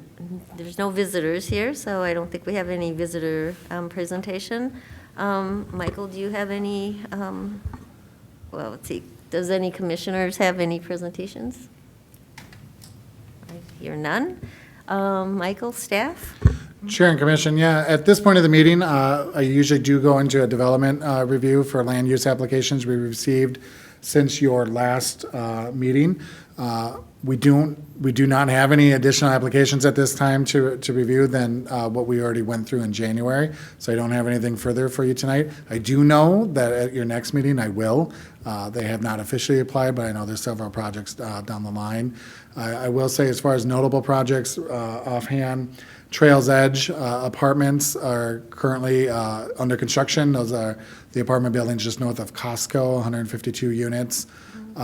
So they're at the beginning of stages of that construction project that will last throughout the year. And then we have received the building permit for the new Mercedes-Benz building, which is I believe, a $17 million project. So it's a huge project for our building staff that will be commencing, that had already been approved by the city council, but that will start construction later this year. They also are rebuilding their facility on the west side of the metro, so this is in tandem for the dealerships they have in the metro. And then we do know the Moose Lodge, which the city has a purchase agreement on their existing property in Gladstone, English and Frost, which is a very strategic piece of property when you think of the rush line that is proposed, and that would have a stop right at the east boundary, essentially, of the Moose Lodge property. So the city is purchasing that, and as a result of that, they actually did buy vacant land that the city owned at County Road D in Hazelwood, and the Moose Lodge they outright own that property now, and they will be proposing a new lodge building that is smaller in scale, and they think it better reflects their membership and where they're moving forward and being able to manage as far as the facility. So they'll be proposing a new building in the next couple of weeks that will then go to Planning Commission, City Council in the next couple of months. So just kind of a taste of some things. I mean, there's still development going on, and we have projects coming up that just in this window between January and now, there just weren't any new official applications. Commissioner Finley, is there a bit of concern over that? I mean, this is kind of the season where we do see those. Sure, Chair and Commission, it's not without notice, for sure, but our building permit generation is still on track, what you normally see at this time of year. And I think from a development standpoint, what I've been experiencing is that, yeah, there is the traditional, you get stuff in the last part of winter and going in the spring. But because of the projects are a lot more nuanced and complex that we're finding in Maplewood, that review period can happen any time of the year. And even Trails Edge, they started construction like 6 weeks ago. So even there is ways still in the middle of the frost cycle to still start a project that if they're willing to do that. So it's, again, like I said, it's not without notice. We haven't received any applications, but I don't think that we're overly concerned that means that there's not interest in Maplewood. And we do know, there's a major retailer that has an existing store that's looking to build a new store, and they're trying to figure out, is it on their same site, or they are going to and intend to stay in Maplewood, so are they needing to look at another site? So we know of lots of projects that are being developed. It's just a matter of when they actually come in for city approval. And then I have a question that kind of fits here. the north end, can you give us just a brief update since our January meeting where things are at with that? Sure. So the North End Working Group actually has a meeting this coming Wednesday on the 24th, I believe it is. That will be up at the Ramsey County Library. And I apologize, guess we should clarify for those watching at home or whatever that don't know North End, we're talking about generally the Maplewood Mall area. Yep, North End is the Maplewood Mall, so White Bear Avenue to the east, to the Bruce Vento Trail to the west, so that incorporates St. John's Hospital, the Health East Campus, 2694 to the north, and Beam, and the commercial properties to the south of Beam. So we're looking at all those properties within that area.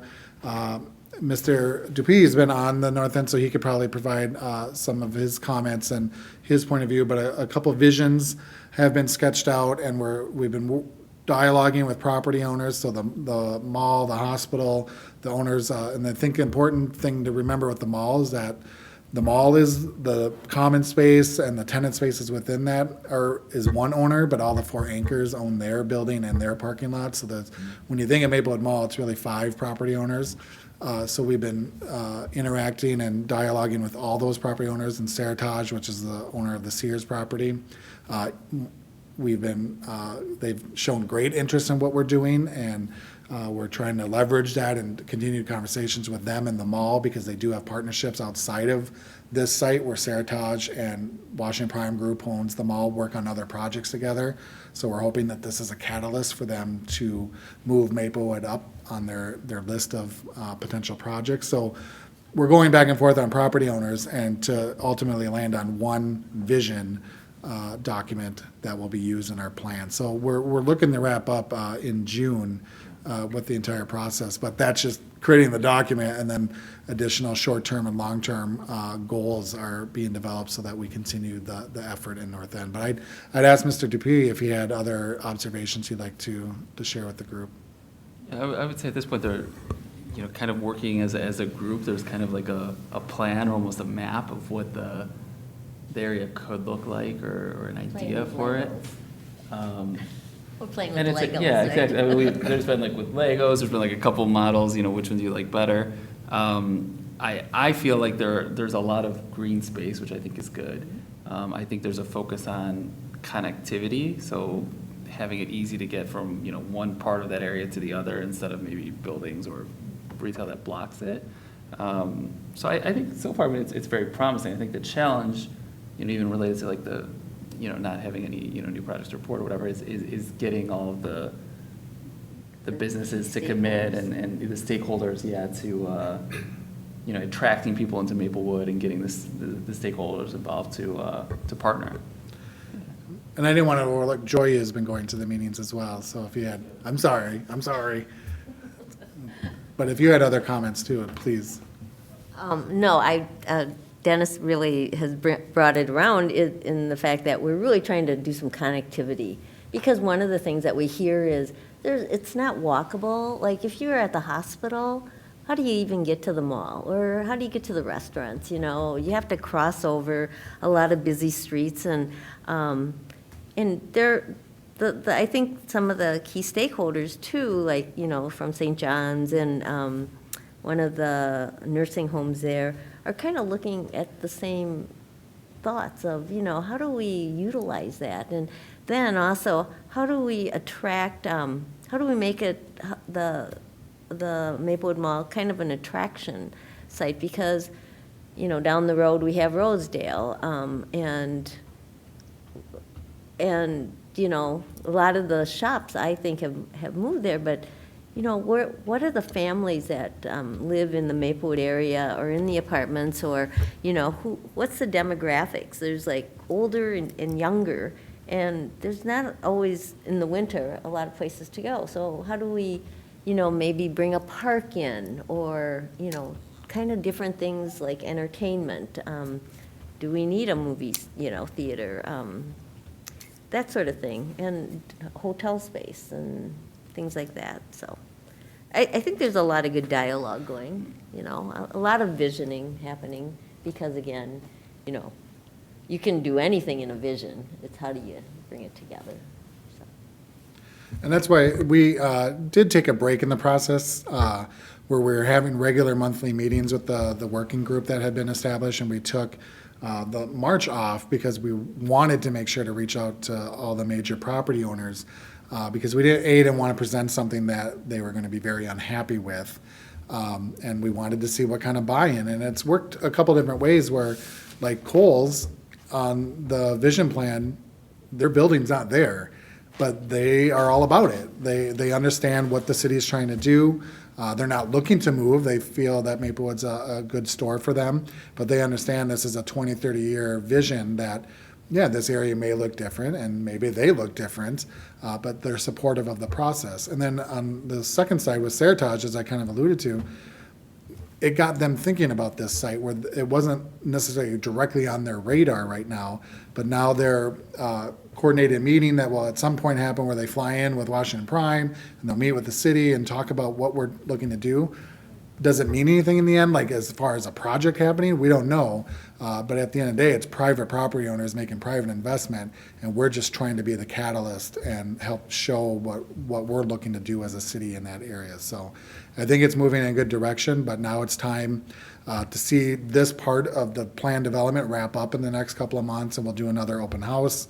Invite the property owners and neighbors within the north end to come and discuss and comment on the work that's been done. But once the plan is adopted, then kind of the other actual real work starts too. So thank you.